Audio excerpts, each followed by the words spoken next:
Welcome back to the OHIO podcast, everybody. I'm your host, Buckeye Boggs, aka the Pod Father, a beardless Pod Father. After my dyeing of the beard to Ryan Day jet black, I decided to give my face a reconstruction and look like I'm about 12 years old now. So, yeah, there's that. But this is a Buckeye Boggs reacts to Penn State getting a new defensive coordinator edition of the OHIO podcast. You can do us a big favor. Do us a big favor. Hit that thumbs up button. Smash it if you don't mind. If you haven't subscribed to the channel, we absolutely would appreciate it if you did that. It's absolutely free. Doesn't cost you a dime. Visit the website, theohiopodcast.com. We're running a special right now. Free shipping on anything purchased from the store. Click the store link over at that website. You will need to use the promo code PODSQUAD for free shipping on anything purchased over on the store. All right, guys. So I've been eerily quiet about Jim Knowles on our live shows. I've mentioned a few things about our former defensive coordinator who was at Ohio State for 3 seasons after coming to Columbus, Ohio from Stillwater, Oklahoma State defensive coordinator, where he had spent 3 seasons there, and where previously he was the defensive coordinator at Duke University in the ACC, where he had spent 3 seasons there as well. And so, yeah, he has a tendency of staying at a place for about 3 seasons, and he's a Philadelphia guy, East Coast guy, so he has spoken about his desire, or at least his happiness to return to the state of Pennsylvania, coach at Penn State, where he spoke so glowingly as a child growing up, being a fan of the Nittany Lions there in Philadelphia. So um, you can't fault a guy for wanting to do that at some point in his career when you've been as successful as Jim Knowles has been, to go to the school where you grew up, the state you grew up cheering for. So yeah, I don't fault the man. Uh, how he left Ohio State has been well documented by a lot of different podcasts. Um, it is what it is. I don't know that you can sit here and dissect that anymore. A lot of other podcasts have, and there's different opinions one way or the other. I'm thankful that he was defensive coordinator for 3 seasons. I thought he did a good job calling the defense. The defense at Ohio State this past year was fantastic. But did he make the defense? Did the players make him? I would say no to either one. I think that they were just a good combination. I think Jim Knowles is a very good defensive coordinator. I also think he got to coach the best players he's ever coached in his life at Ohio State, and that formula was good. But there was a lot of things behind the scenes that was not good. And was Jim Knowles to blame for some of that? Sure. Was he to blame for all of it? No, of course not. So the truth is usually somewhere in the middle, and so I'm not going to sit here and try to act like I know exactly what was going on, like some people have done in their videos. I don't know exactly what was going on. I do know that there was a rift between him and Larry Johnson, and Ryan Day, obviously, as the head coach, has tried to step in and do the best he could in trying to make sure that that situation was obviously taken care of. And I think they did a good job because they obviously won a national championship. So kudos to everybody and allowing cooler heads to prevail in that situation. But obviously, time for somebody to move on. And Jim Knowles felt like he needed to move on. So obviously, that's where we're at. But now you have Penn State fans reacting to all of this. And so let's see what they have to say about it. I'm going to share my screen now. Let's read from social media what Penn State has to say about their new defensive coordinator, Jim Knowles. Dave says, great addition to the staff. This guy can recruit as well. Dave obviously has not been following Jim Knowles' career very well. Jim Knowles, obviously, he has stated before he doesn't enjoy recruiting. Jim Knowles is not known for his recruiting accolades, if you should say. He's a good X's and O guy. He's a pretty good developer of talent. He's kind of a defensive savant, as some would call him. But recruiting, good recruiter? No, that is not him. I get a I I find it funny that whenever a coach leaves Ohio State, one of the things that the fan base that he goes to seems to say, no matter what, it was Chris Ash when he left and became the head coach at Rutgers. Uh, Kevin Wilson when he left and went as the head coach over at Tulsa. Uh, just countless other examples of coaches who leave Ohio State and go to other locations. He's a good recruiter. Did he make recruiting at Ohio State, or did Ohio State make it easy for him to recruit? The answer to that is the latter. You should be able to recruit at Ohio State because there's so many advantages that Ohio State offers you as a head coach to be able to recruit. So this idea that somehow Jim Knowles is some kind of amazing recruiter, I'm not sure where that comes from. Look at what he did at Duke. Look what he did at Oklahoma State. He was not a great recruiter at either one of those places. He's an okay recruiter, but he's a much better developer of talent. So I have to disagree with the first comment from Dave. Mary says, why are we seeing all these pics with Ohio State stuff on? PSU now wear the blue and white. Mary, it's because they don't have any pictures of him in Penn State stuff. Because he had just gotten hired. People. Pat, great addition as long as Franklin stays out of his business. All right, Pat. Pat speaking some truth. Okay, here's my take. Penn State fans, this is where you're all going to be in my mentions, and you're all going to comment, and you're going to say, I don't know about your program, etc., etc., etc. But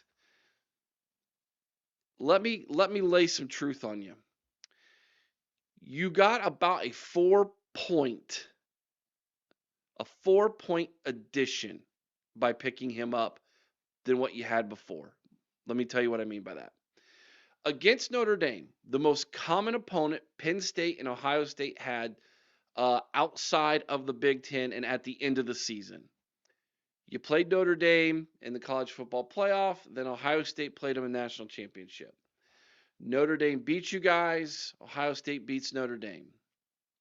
But look at what the defenses did against Notre Dame. And you will see that Notre Dame scored 4 more points against you than they did against Ohio State, if I'm not mistaken. I believe they scored 23 against the Buckeyes and 27 against you guys, I believe, if I'm not mistaken. I can look that up real fast. Let me do that. But I think the whole point of what I'm getting at is your defense was already pretty good. Notre Dame scored 27 against you guys. I was right. And so 27 against you guys and 23 against us. I was correct. But my point is this.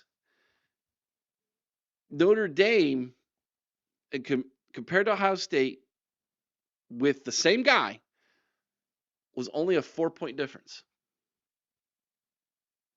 And I'm going to say that Ohio State defensively might even had a little bit better talent. Jim Knowles had a tendency as coordinator in big games to allow better offenses to score a lot of points against him. He also, in this past season, even with this great defense, many times allowed the opponent to march down the field in the first drive and score. There was a lot of games where that happened. And then he would make an adjustment of some kind. So it's not like you guys are getting the world's greatest defensive coordinator that ever existed. And you had a pretty good one to start with. So this idea that all of a sudden you bring Jim Knowles on and your team gets immensely better, I think is a little misconstrued. And as Pat just points out, you still have the James Franklin effect. And here's what I mean by that. James Franklin, for some weird reason, at some point in a big game that's close, will make some kind of stupid call offensively or mismanagement of the clock offensively or something on those lines to cost Penn State a chance at winning the game. That is not going to fall on the defensive coordinator. That is going to fall on James Franklin. It has fallen on James Franklin countless times. It will continue to fall on James Franklin. And so even though Penn State has a lot of great returning talent, has a brand new defensive coordinator, and I think might be in the driver's seat to win the Big Ten next year. When you look at all those advantages, the giant disadvantage might be right at head coach and James Franklin. So I'm not apparently the only one who feels this way, as Pat has pointed out. All right, Cheryl and Barry, I'm surprised Ohio State didn't make a counteroffer. They did. They just didn't make as large of a counteroffer as what I'm being told. 3.1 million is what Penn State offered him, making him the highest paid defensive coordinator in the history of college football. Ohio State looked at it and said, we're good." They made a counteroffer. I think 2.7 was what the number I've heard, 2.7 million. And he said, "No, I'll go make 400,000 more over in Happy Valley."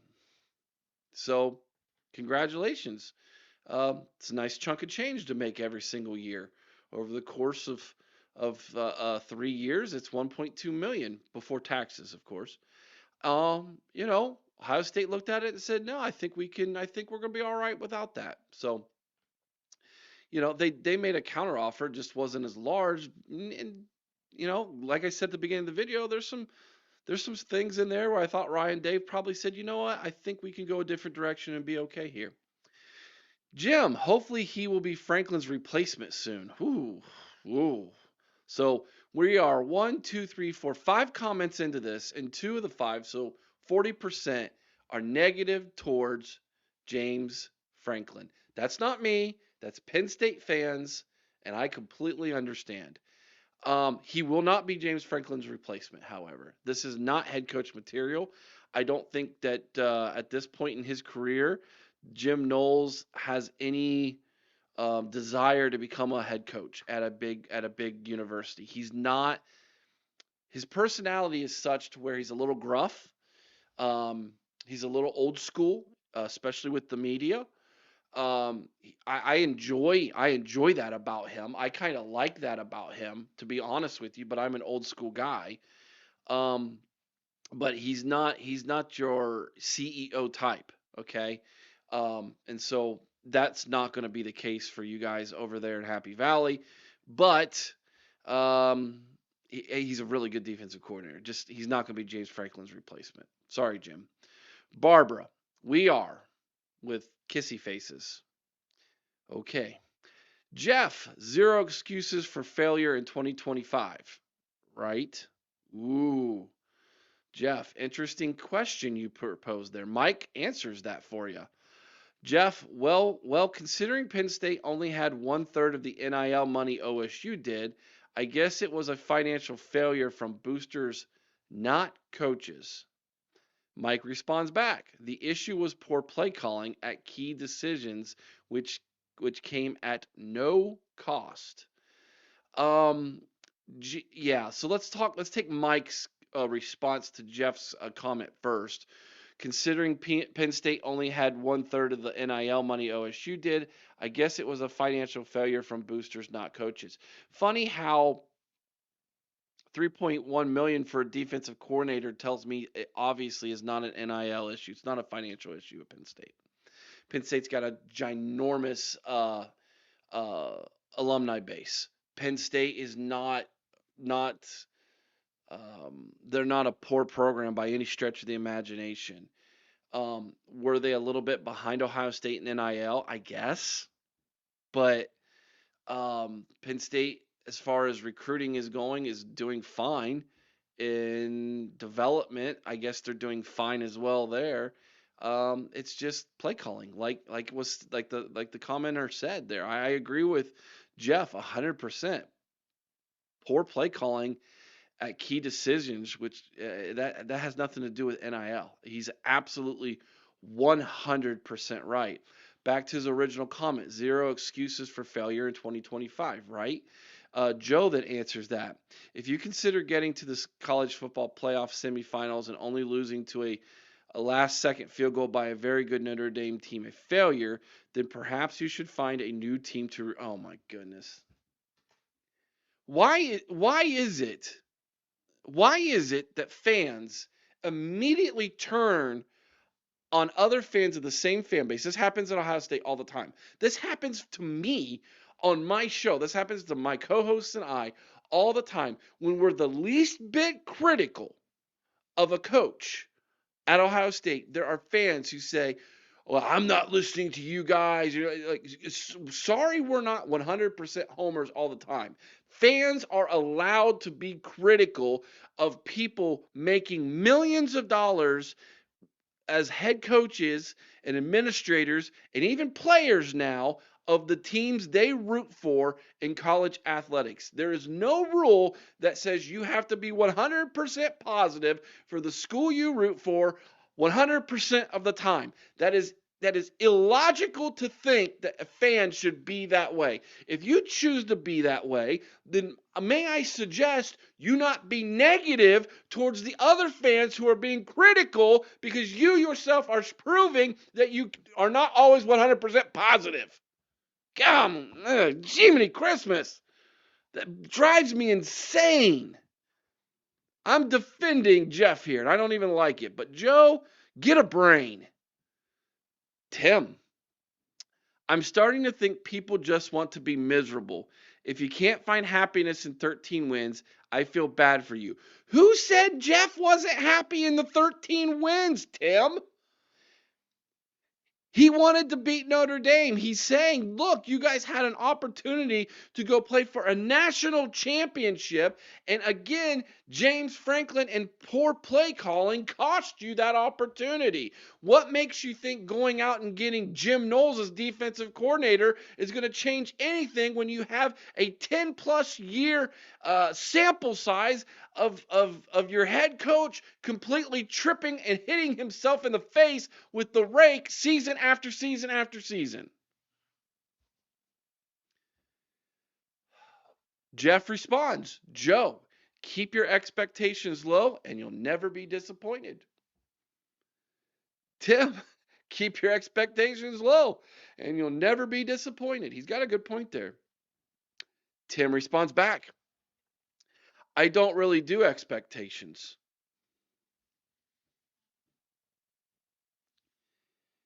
Oh, Lord. I don't really do expectations. I worry about what I can control and enjoy the ride. Keeps me from looking insane on the internet. Tim, you're looking insane on the internet by spending time responding to somebody who's being critical of the team he's a fan of. That's the truth. That is absolutely 100% the truth. I really don't have expectations. Well, that sums it up for you. That sums it up for you. All right, moving on. Let's see here. This is reply, but this is a phenomenal thread. Jeff, or you just keep your thoughts to yourself and you won't sound like an ungrateful Penn State hater. We are. Okay. Yep. All right, guys. Unbelievable. Back to Dave, who replies to Jeff. Penn State has talent, but not the level of OSU yet. That's actually true, Dave. I think that's true, but it's not that far. It's not that far away. And that gets me back to my original thought here with Penn State. You have a lot of things, positive things. You went to the Big Ten championship game. You got beat by Oregon, but you got there, right? Thanks to an easier schedule, but you got there. You then so you go 11-1 in the regular season, losing the Big Ten championship game. You get an amazing seed in the college football playoff, by the way. You win 2 games in the college football playoff thanks to that amazing seed. You take on Notre Dame, and you're really one drive away from going to the national championship game. And you should have gone to the national championship game. And James Franklin does James Franklin things once again, and you're left at home watching once again. But you have a lot of guys coming back. You go out and you get a defensive coordinator. You pay him more money than any coordinator has ever been paid in college football history.